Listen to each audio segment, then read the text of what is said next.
Hi there, so this is the 2019 yearly forecast for Sag Risings, and the year starts out up until December. This will be there. Jupiter will be in your first house in Sagittarius. So Jupiter brings about growth and optimism and abundance and opportunity, and it's in your first house of self. It's a good year for thinking about how you can put your most authentic, aligned version of you in the world, and doors will probably open for that to happen, especially if you're conscious of it and tapping into that frame of mind.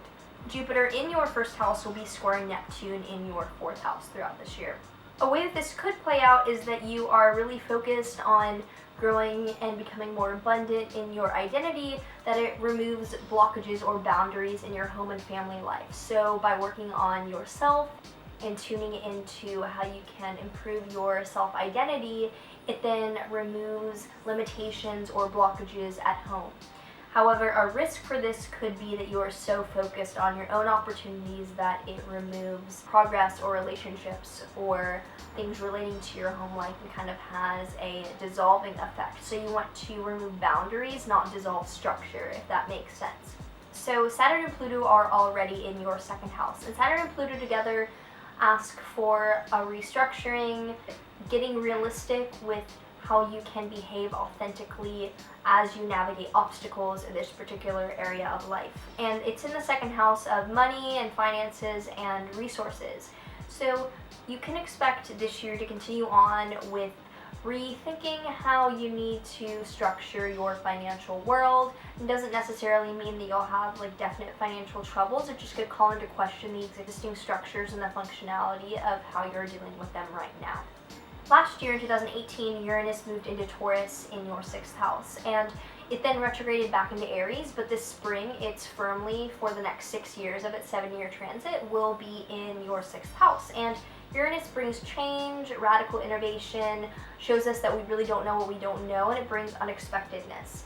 And it's in a house relating to your personal day-to-day routines, your health, pets, things like that. So you already have a taste of this, and it might be changing the way that you think of self-care, or the way that you think of your health routine, and asking you to make that more aligned and more up and current with what you need. The eclipses for this year will be in your second house, 8th house axis, which, as we touched on with the second house, relates to your personal finances and money, and then 8th house is other people's resources and money that we have a part in. So they could be literal financial shared assets like joint bank accounts or taxes and things like that, or they can be really intimate, deep resources like emotional relationships or taboo hidden topics. So in your life, you can expect those two polarities and this axis to be illuminated this coming year for you. A series of eclipses happening in that area of your sky. There are 3 Mercury retrogrades coming up, and the first happens March 5th through 28th.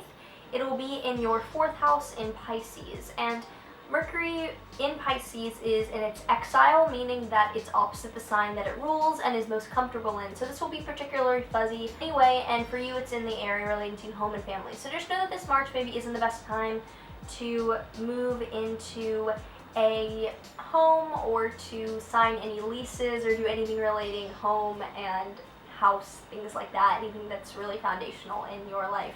I signed a lease during a Mercury retrograde in my 4th house because I had to, and the gas doesn't work and it's cold, so yeah, example. Next, there's a Mercury retrograde happening in July 7th. It'll go retrograde in your 9th house in Leo. So July, I would be careful about any long distance travel or starting any, getting a degree, any high aspirational pursuits that the 9th house has to deal with, like religion, spirituality, foreign travel, high education. Be wary of things like that during the month of July.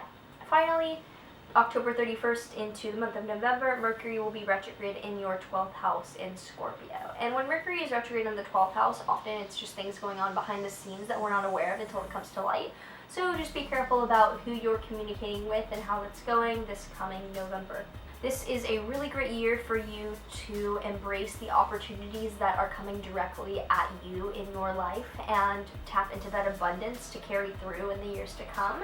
And it's a really good year to reevaluate the way that finances and possessions play a role in your life. So I hope this is helpful. I do private consultations with the link below, and subscribe, do all the things, and I will see you soon.